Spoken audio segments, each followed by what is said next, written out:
with a battered old circus trunk, bringing light to the world. Won't you sing us a sad, small song? When it's all over, sing us another one, a little blue song.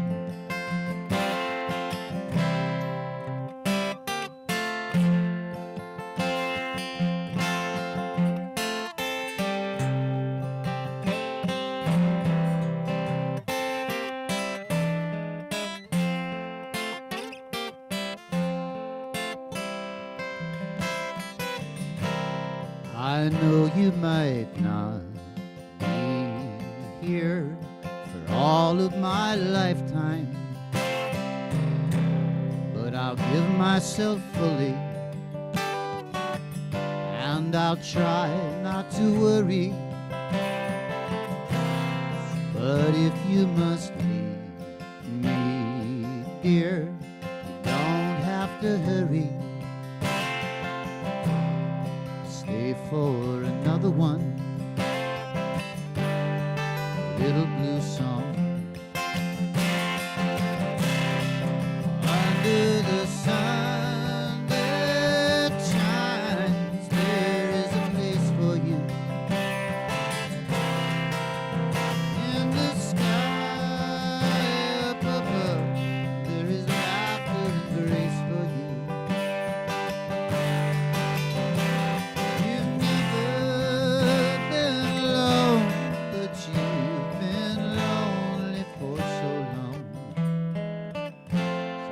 Another one, a little blue song.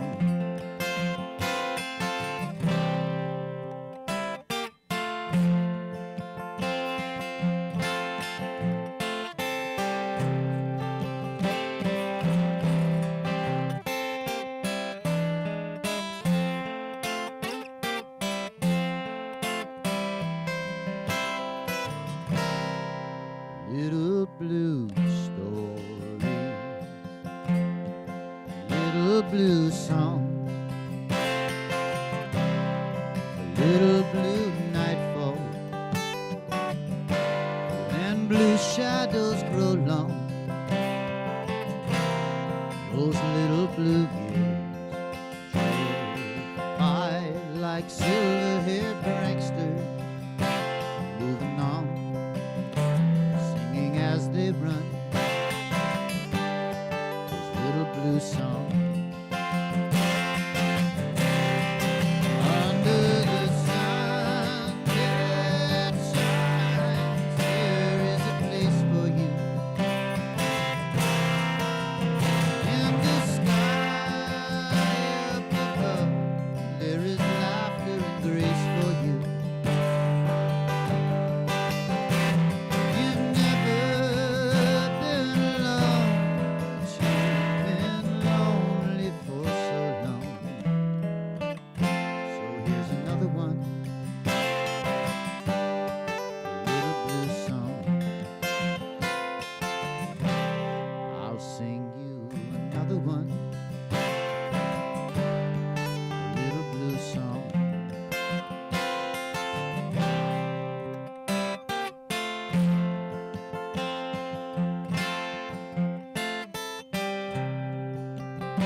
Good morning and welcome to the Unitarian Universalist Church of Lancaster on this beautiful spring morning. It's wonderful to have Leo DeSanto providing music this morning. Thank you so much for being here. We're looking forward to more of it.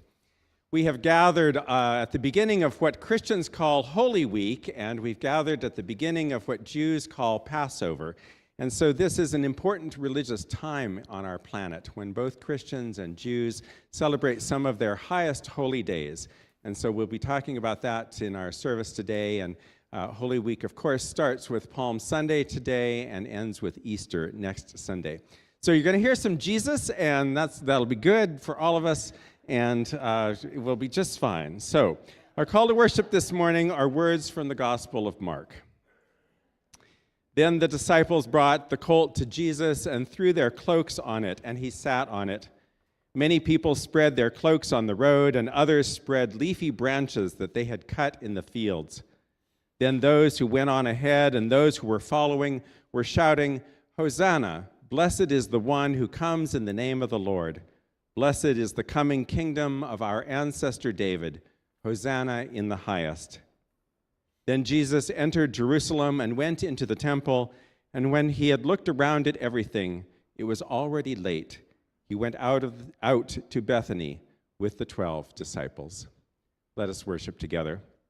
We have the pleasure of Diane on the organ this morning. We're going to turn in the gray hymnal that you'll find somewhere near you to number 140 and stand and sing, "Hail the Glorious Golden City," of course, of reference to Jerusalem. So please stand and sing out number 140.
Please remain standing for the lighting of our chalice. In Unitarian Universalism, the flaming chalice is our most central symbol. For us, it is a light of truth and of knowledge. It is a beacon of hope and of peace, of joy and of love. We light it at each of our services. We light it at memorial services and funerals, child dedications, and at weddings. This morning, we light our chalice with these words from the Passover Haggadah. May the light we now kindle inspire us to use our powers, to heal and not to harm, to help and not to hinder, to bless and not to curse, to serve you, Spirit of freedom. Please be seated. I want to welcome you all to church this morning. It's good to be back with you. I was on vacation last week and had a little too much fun in Mexico and caught a cold. You can hear it in my voice, I'm sure. But it's good to be back amongst all of you. Just a good reminder that there are still illnesses buzzing about, and that if you're not feeling well on a Sunday morning and you're not the minister, please stay home, take care of yourself. Otherwise, it's also perfectly acceptable to wear a mask here to church, and we welcome folks who are wearing masks and know you're just doing whatever you need to protect yourself from whatever is going around. I want to welcome any who are new with us this morning. We know that each and every Sunday there are folks among us who it's your first time in a Unitarian Universalist church or the first time in this particular church. We want to assure you that you are welcome here and that this is an open-hearted, open-minded congregation, not perfect, but curious and exploring and constantly growing and changing. And that if your spiritual life needs a kick and it needs some folks to walk with you, you're in the right place. So I just want to welcome you to this service this morning. And if you've been coming here for decades, you know where your place is and you know that you are welcome as well. We are constantly growing and changing and welcoming new people in. And that's absolutely how it should be. So welcome to church this morning. We're all very glad you're here.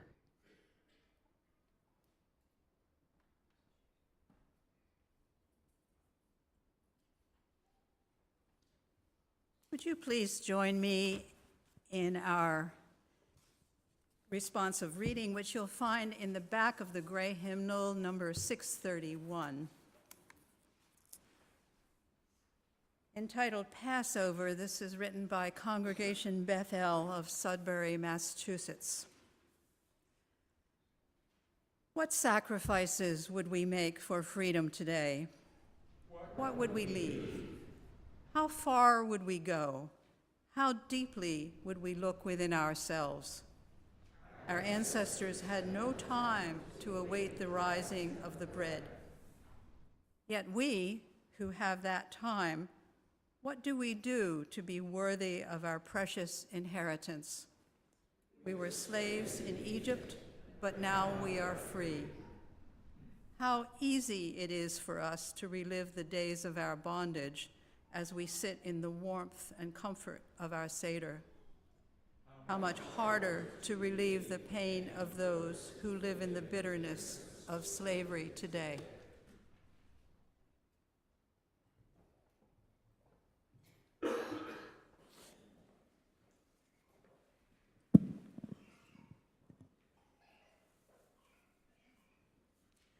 For our second reading this morning, I brought an excerpt from a book by James Carroll titled Christ Actually. It's a good scholarly work on the time of Jesus and his teachings.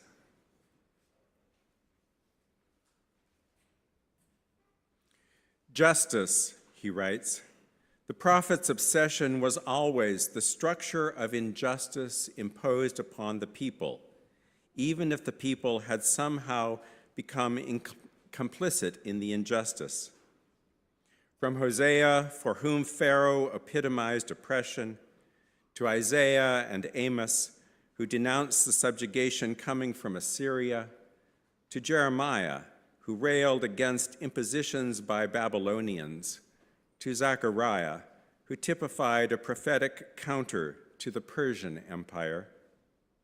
And note that the context with which each prophet operated was war. Just as the context within which Jesus lived was war, and the context with which A generation later, the Gospels and Rabbinic Judaism came into being, was war. The Christian memory, shaped by the war-making empire that overtook it, deletes the fact, and we have seen to what effect. I invite you to settle into the sermon, and I'll apologize in advance if it's a little dense on the history, but here we go.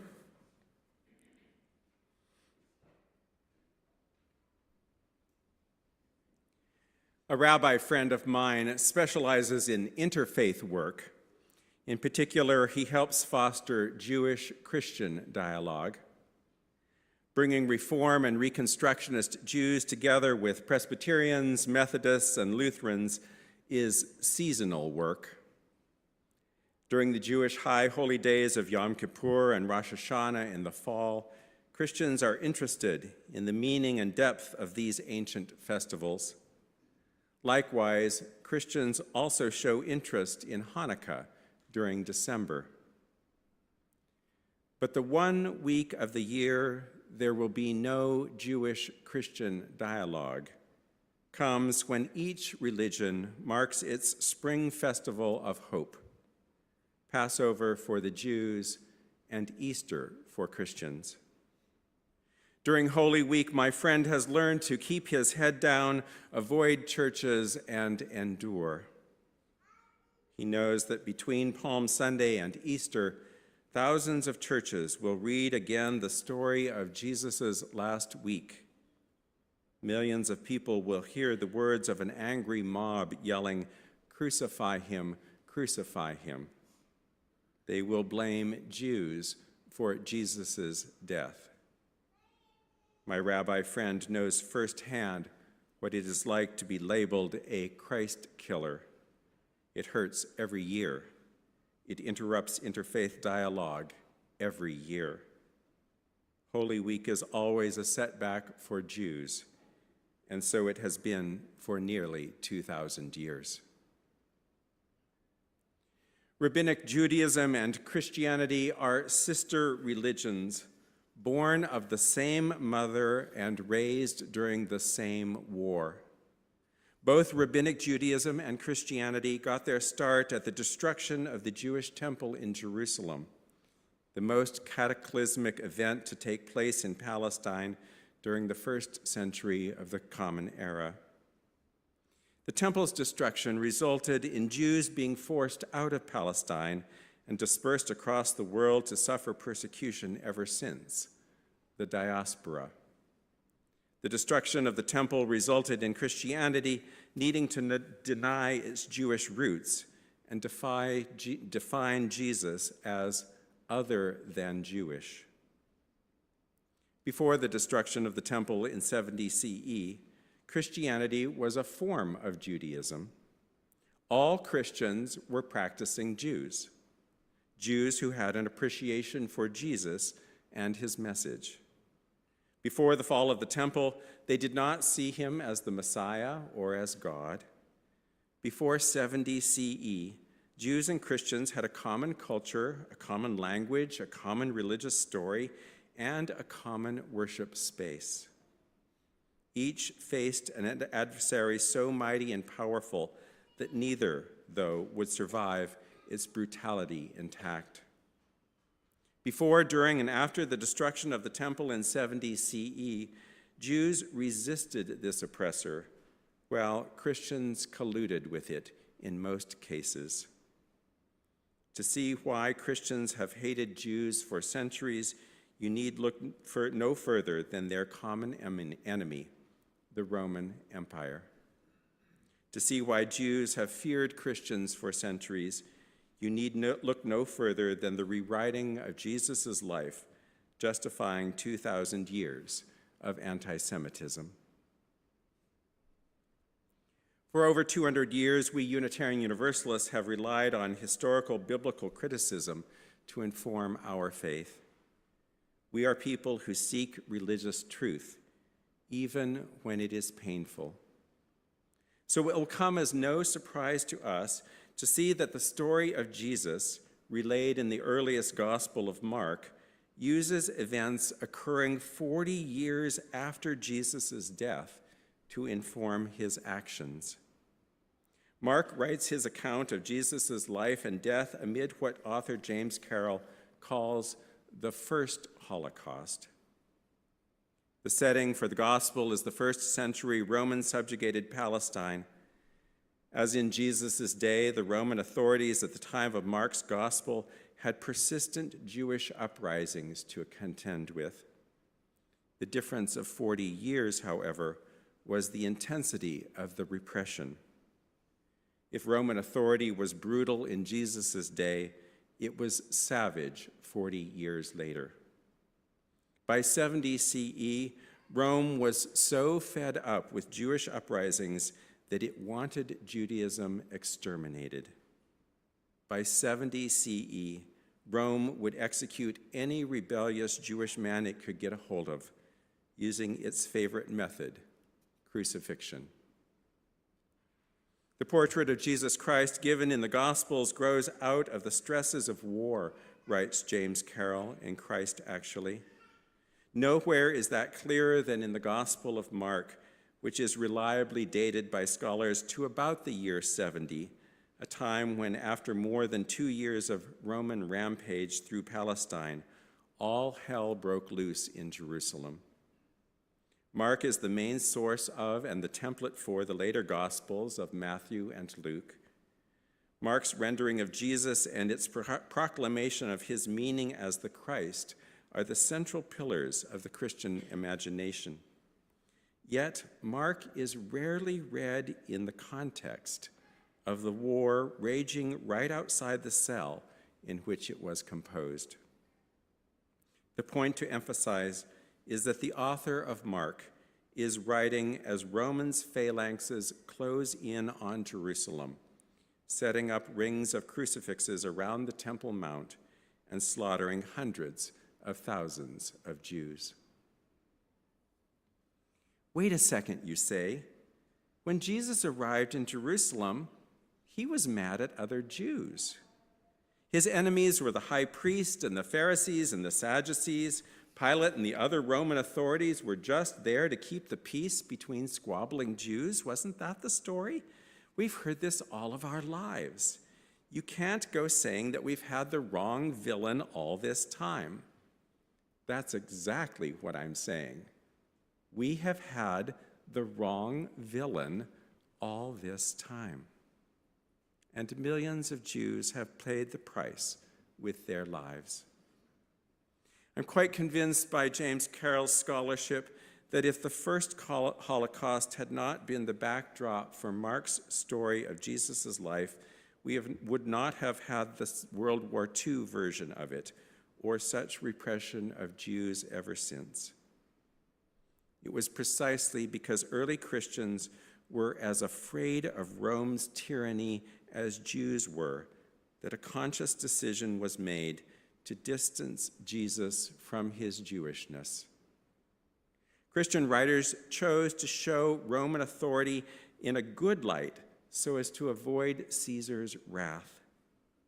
The Gospels famously have Pontius Pilate washing his hands of Jesus so the enraged mob could get the blame for his crucifixion. By shifting the blame from the Roman Empire to the Jewish resistance, Christians could appease the oppressor. By stripping him of his Jewishness, the gospel writers could widen Jesus' appeal in the Hellenistic world and leave behind the wartime nightmare that was Jerusalem.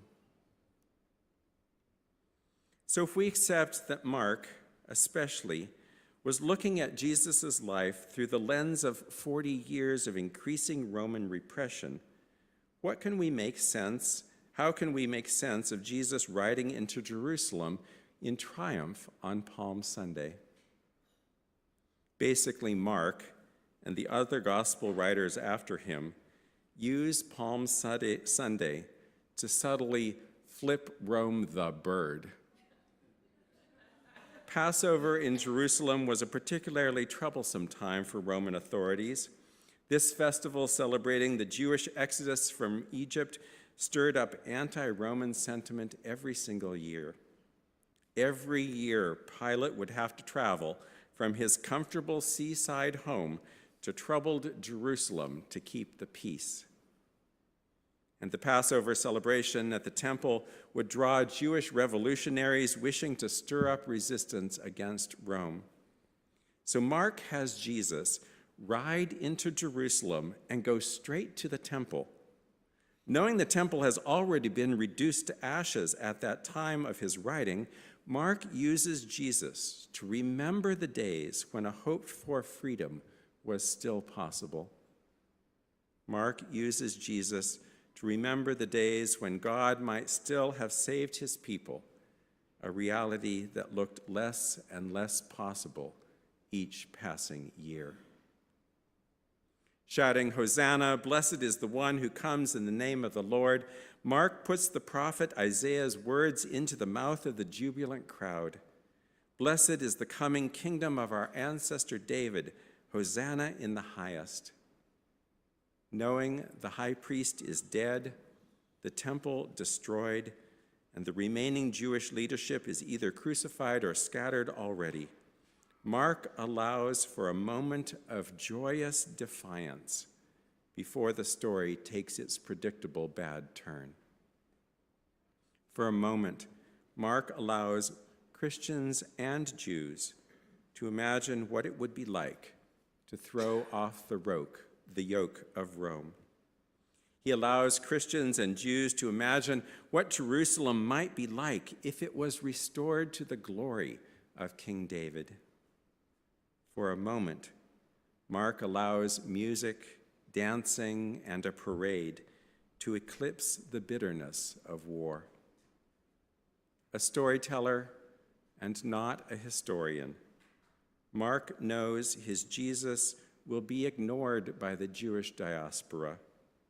So he and the other gospel writers after him fail to correct their mistake.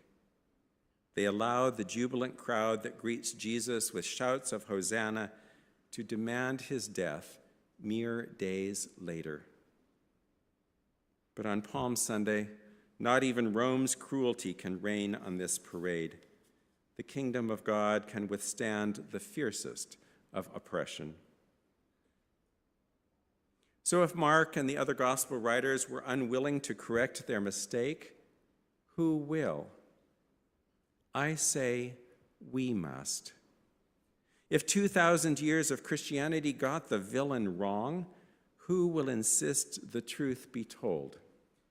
I say we must. If Jews are to be exonerated, who will be their constant defenders? I say we must. One of the reasons for being Unitarian Universalist is to be brave enough to change the story so that it reads truer. We know the history of the Christian church was written largely after the Roman Empire converted to Christianity, thus becoming the Holy Roman Empire. We know Jews were convenient scapegoats then as they are now, and it really is up to us to tell a different story or to insist that we at least look into the facts. The secular world cares nothing about ancient stories and where they came from. The trouble is, though, that the secular world will also keep on reacting to these stories in predictable ways until the stories change. Even worse, most of Christianity cares little for how biblical stories came to be. Most Christians want to read the Bible simply at face value and make judgments accordingly. And Christians will keep on reacting to the Bible in predictable ways until the story changes. However, the most damning aspect of perpetuating the lie that the Jews killed Jesus is that priests and ministers who know better have not respected the laity enough to tell them the truth. It is precisely the laity in any congregation or church who should be trusted with the truth. It is precisely the laity, you all, who can heal the wounds between Jews and Christians. Each year after the dust of Holy Week has settled, my rabbi friend and I talk about how hard the week was for him. He and I give thanks that another spring has come and for the beautiful days of summer ahead. After Easter and after Passover, we are both grateful for liberation and for freedom. We both seek an end to war. I'm glad for the story of the Jews being delivered out of Egypt. He is glad for Christians who do not see Christianity as superseding Judaism, for Christians who resist language like Old Testament and New Testament. We are both glad to be looking for a Messiah, not in a person, but in the goodwill of kind people everywhere. I'm glad for a Jewish friend who can keep me honest in my reading of the Gospels. He is glad for a Unitarian Universalist friend who is willing to read, think, write, and speak about a terrible error that divided two oppressed people. He is glad for all of us who breathe new truth into old stories. By telling the truth, we are not only changed ourselves, but we change the world in the process. Hosanna, blessed is the one who comes in the name of the Lord. Hosanna in the highest. So be it. Amen.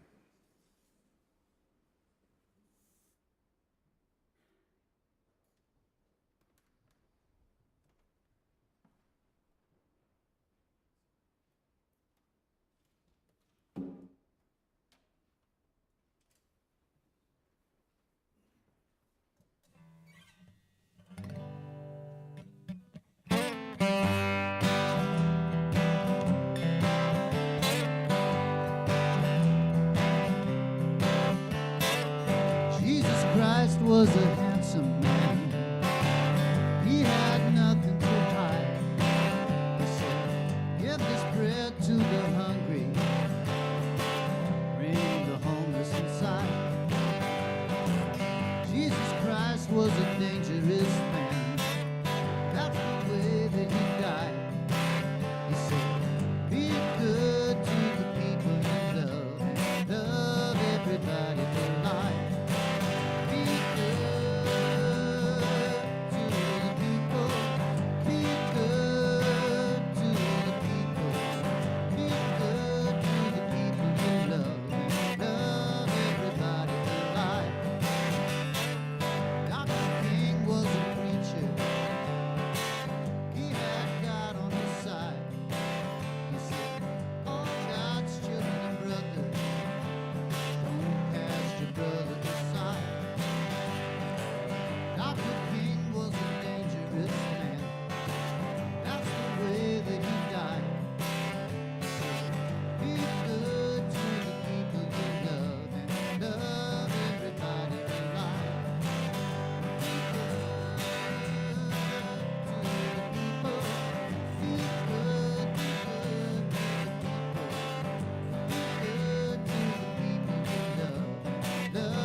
Thank you, Leo.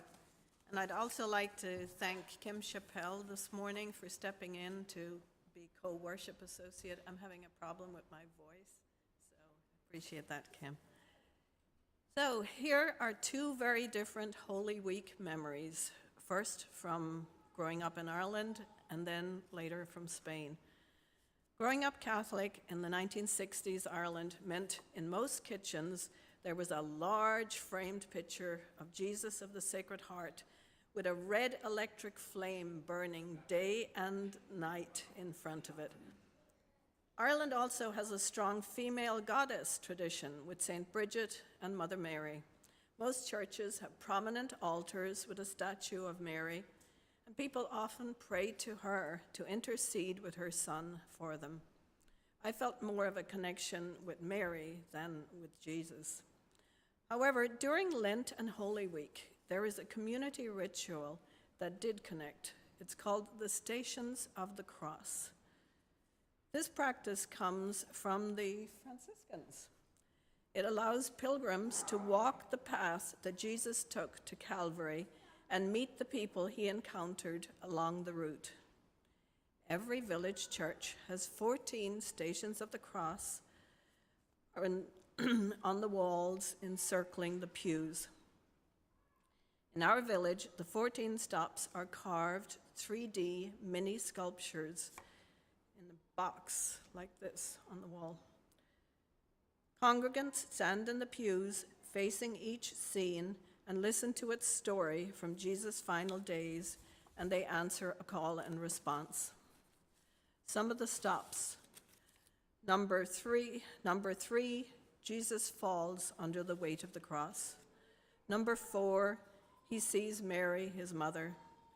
Number 5, Simon is forced to help carry the cross. Number 6, Veronica wipes Jesus' face, which is imprinted on the towel. Now contrast that somber ritual with Semana Santa in the streets of Seville in southern Spain, where I lived in the 1980s. It's Palm Sunday, a celebration. The main plaza is crowded. The path the religious procession will follow is lined with rosemary and rose petals so that when their feet touch the ground, the scent fills the air.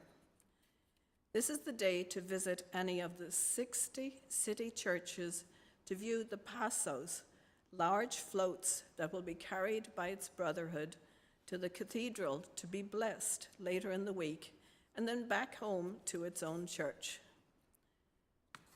Semana Santa or Holy Week parades are about the death of Jesus, and there are two kinds of floats, one of Jesus suffering, and the other of Mary grieving. A float is about 7 feet high. It's an ornate, heavy table with velvet hiding both its legs and the men below. It's made of wood, decorated in precious metals. The passos with Christ are usually covered in gold. They show scenes of the week before Jesus' death or show him on the cross. Passos with Mary are usually covered in silver, with flower displays or candelabra. Mostly she is alone, wears a beautiful cape, and has jewels for tears. And there's an ornate canopy over her head. So how do these passos move? Hidden under each float is a team of 20 to 40 men. Without these men, Semana Santa would not happen. These volunteers switch out every hour, as a procession can take up to 8 hours, depending how far the church is from the cathedral. They carry the float on their shoulders, they lift it, move it, and lower it in rhythm with a guidance from an outside overseer. It's both an honor to carry the passo and a sign of penance. Every day of Holy Week, there are multiple processions from afternoon to midnight. Some processions are silent with a focus on meditation and penance. Others are more relaxed. One aspect I did not mention was penitents walking in procession dressed in purple or white robes with pointed hoods. This middle-aged tradition hides their identity for the purpose of humility, not hostility. But if you see video of Semana Santa, that visual can be jarring at first. Lillian Pacheco just reminded me that Church San Juan Bautista on South Duke Street has a procession, usually on Good Friday? On Good Friday, if you want to see some semblance of it. So ends the worship associate response. And now I will direct you to the bulletin, to the offertory. This morning, the offertory, 10% of our offertory goes towards Right Face, and you can read more about this nonprofit organization here. And our musician this morning, Leo DeSanto, is a member of Right Face. The ushers may now come forward.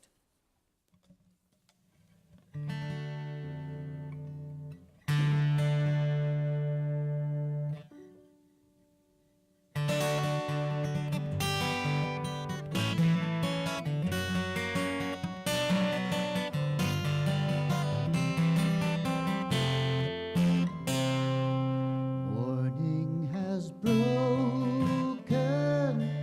like the first morning. Blackbird has spoken like the first bird. Praise for the singing, praise for the morning, praise for them springing fresh from the world.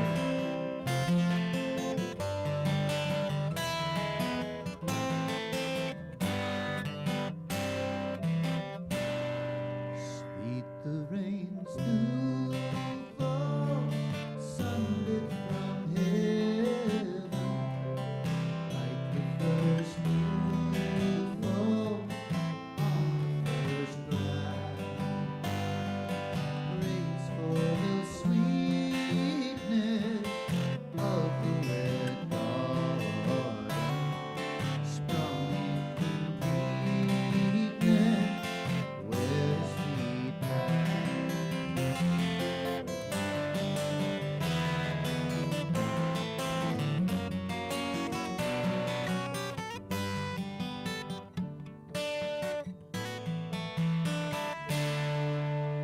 Mine is the sunlight,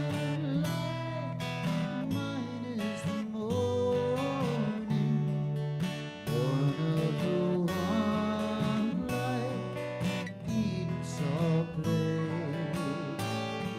Praise creation, praise every morning, God's recreation of the new day.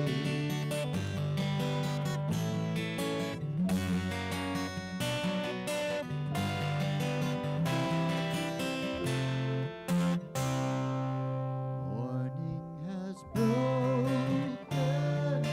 like the first morning. Blackbird has spoken like the first bird.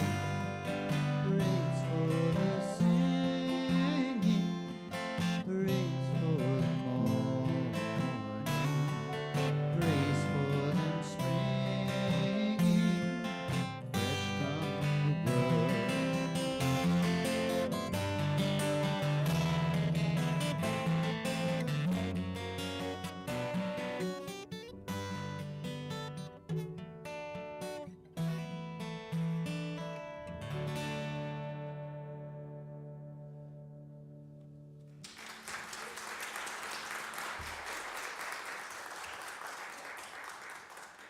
Thank you, Alan and Leo.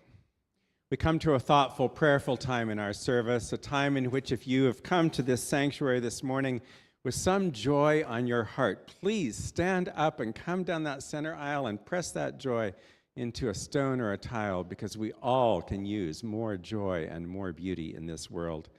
Likewise, if it's been a heavy week or if you have a sorrow on your heart, a death, a loss, some tragedy, please come forward and press that into a stone or a tile as well. And together we will gather our joys and our sorrows. Please come forward.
I invite you to sit with this gathered congregation for a few moments of silence, and then I'll offer a prayer.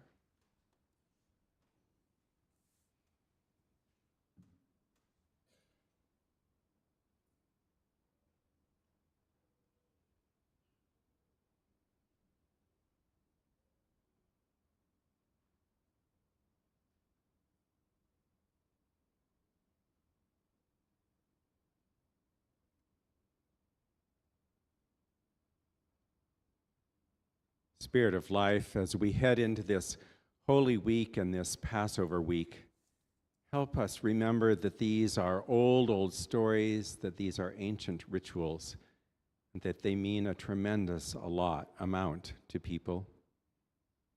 Keep us patient as we walk forward with both our Jewish and our Christian neighbors. Let us remember that the subtlety is often lost in these stories and rituals. They're designed to make us feel something, and they're designed to take us on a journey. But let us, as we walk into these journeys, remember also that history is what it is, and times were what they were, and our understanding of them changes. This is not to mean that the rituals and the stories are not valid in and of themselves, but that we who know more need to tell more, and we who know better need to do better. We thank you for this springtime ritual that comes along and reminds us again that we too are resurrected daily, if you will, that there are times of hardness and sadness and pain in our lives, and that if we move through it with one another, that we too can come out of the other side. Likewise, there are times in our lives in which we feel stuck in bondage, enslaved to something, and likewise, with community and with love and with persistence, we too might be freed from that bondage. Bless all Jews and all Christians this week. May they have eyes and ears for one another, and may these old stories bring up in them, as they do in us, the desire to make our world a better place and to be bringers of peace and compassion and love. Amen. Timmy Holtzopel has a Pledge Campaign testimonial. Come on up.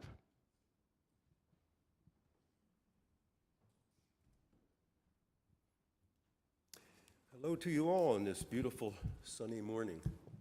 I'm a member of this church, and my name is Timmy Two Dogs, or Timmy Holtzopel, or Inini Ishkude, but that's neither here nor there. Most of you know me as the lucky guy who gets to go home with Karen Zipser.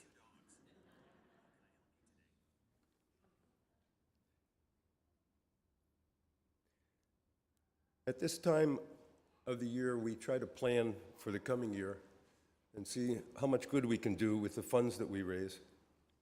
And I've been asked to share a few comments about why I am a member of this church and how I got here. I have a background in Judeo-Christian principles, but 3 years ago I was not associated with any church. I had a problem with dogma.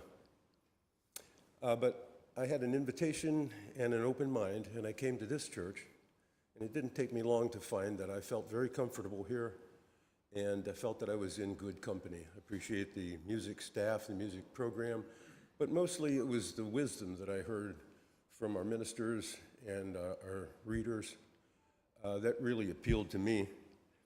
And as I was leaving the church that first morning, I picked up this little card that said, "What do Unitarian Universalists believe?" And after reading through this card, I knew I'd be coming back. I came back and went on to learn more about the history of this church and the basic principles that have guided its formation. I found here a deeper understanding of worship, and I take pride in being a member of an organization that can not only protect and preserve stained glass windows, but can reach out to needy people in our community and serve the most vulnerable.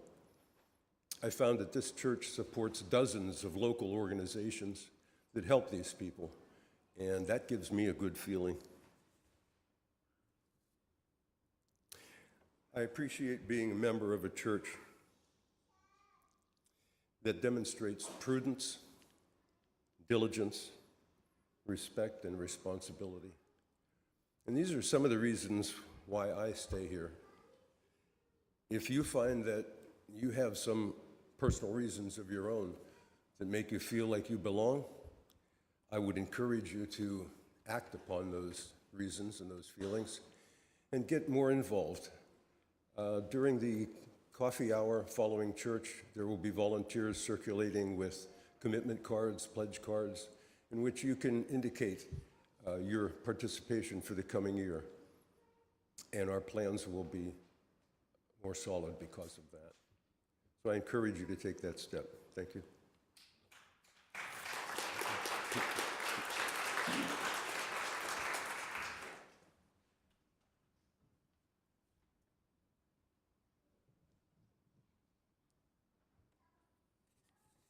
I invite you to join in our affirmation of faith, which, if you're unfamiliar with it, you'll find just inside the front cover of your gray hymnal. First in English and then in Spanish. Love is the spirit of this church, and service is its gift. This is our great covenant, to dwell together in peace, to seek the truth in love, and to help one another. El amor es el espíritu de esta iglesia, y el servicio es su ofrenda. Este es nuestro gran pacto, el convivir unidos en paz, el buscar la verdad en amor, y ayudarnos unos a los otros. And now I'd like to invite Luann Miller, our president of the Board of Trustees, to come on up.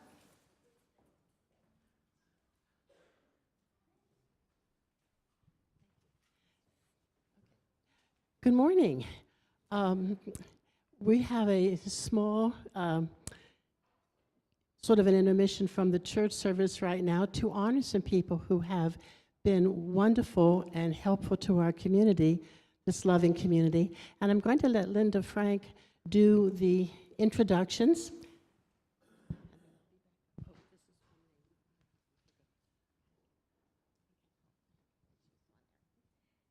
Good morning. At the start of the 20th century,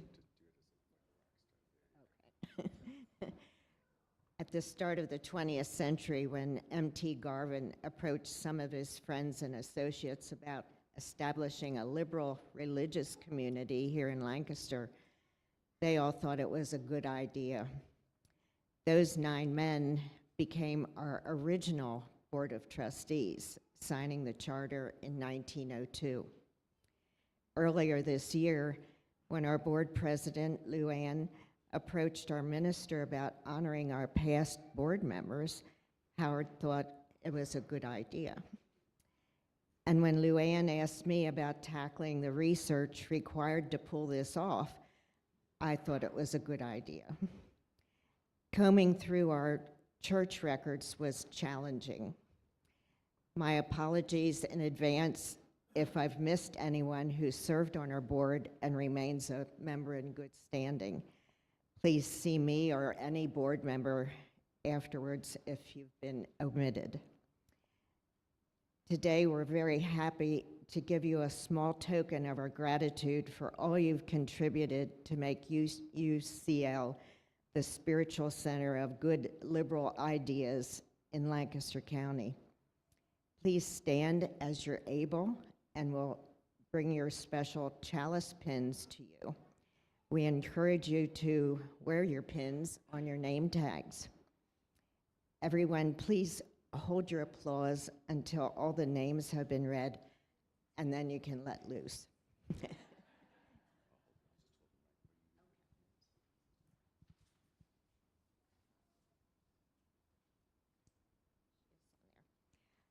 Fred Albright, Ray Bradley, Matt Bruns, Carol Campbell, Kim Chappelle, Linda Dobbins, David Dobbins, Susan Dyson, Fred Foster Clark, Tim Harkleroad, Claudia Hostetter, Paula Jackson, Alan Jacobs, George Kierkegaard, George K.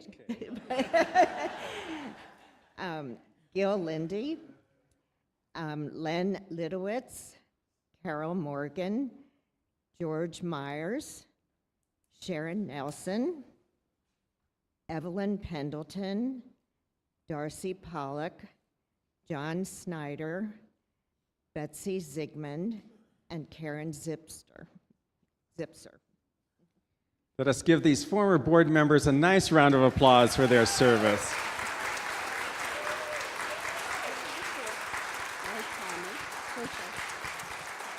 While you're still standing, I'm sure there were times when you wondered why you signed up to be a board member. But there were plenty of times when you made the mission and the vision of this church real. And you had the satisfaction of a job well done. No policy handbook ever says that board work is holy work. You weren't a committee, you didn't lead worship, you didn't make music, but without your leadership and the work you did, there would be no church.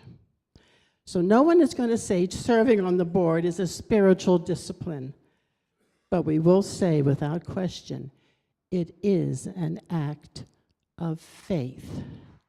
Thank you.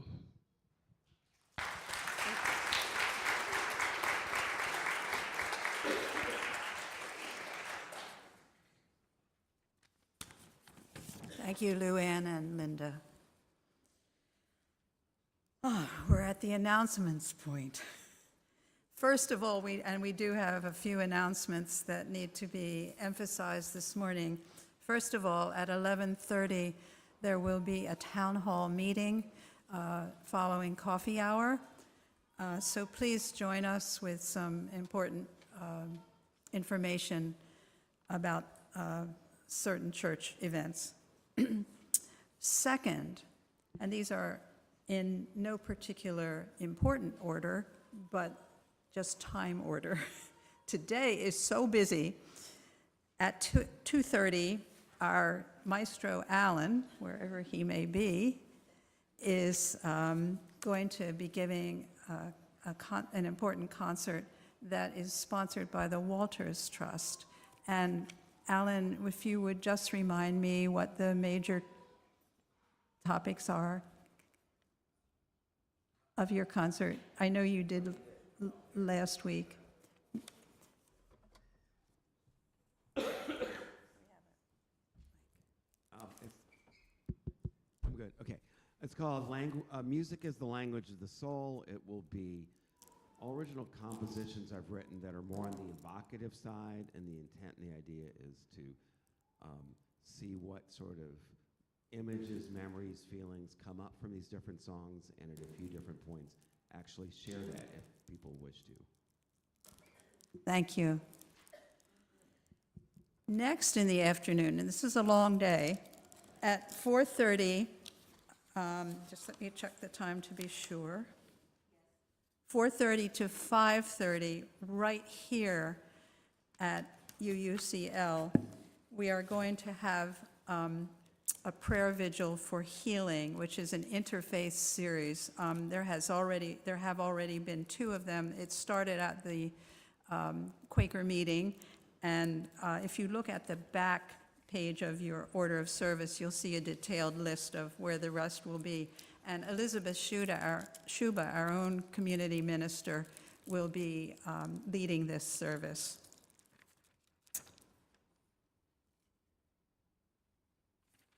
I guess that's it.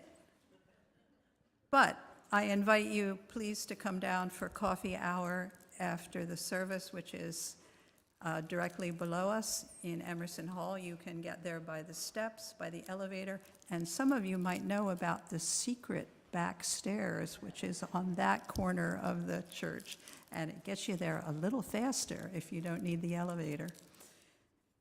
Thank you. Thank you, Kim, and thank you, Marian. Also, if you are hoping to come to the town hall virtually, you'll need to switch over from YouTube to Facebook. So that's for our folks at home. Let us sing again. Let us turn in the gray hymnal. We'll stand and sing together. Number 262, Hosanna in the highest, number 262.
Go forth from this service and be agents of peace. Just go and bring love and joy and beauty wherever you go, because the world is a hurting one, and it needs love, and it needs joy, and it needs peace, and it needs beauty, and it needs you. Go in peace. Go in love. Amen.